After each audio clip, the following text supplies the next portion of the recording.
আমি ছোটোখাটো কখনো যদি কোনো সমস্যা পড়ি সেটা নিজেই দূর করার চেষ্টা করি। এই যে সকালবেলা যখন আমি ফ্রিজ করলাম তখন দেখলাম মাছ গোছ কিছুই নেই। কী রান্না করব? বাচ্চারা তো খাবেই, দুপুরবেলা খেতে হবে।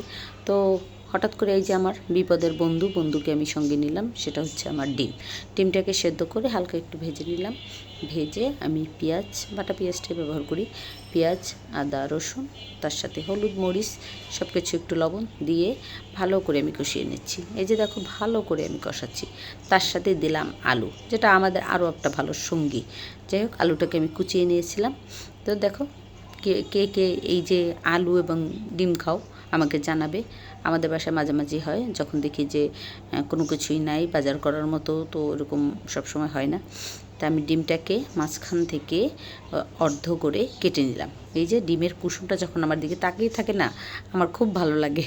আস্তে আস্তে ডিমের চেয়েও আমার কাছে এভাবে কেটে দিলে ভালো লাগে। এই দেখো আমার রান্নাটা।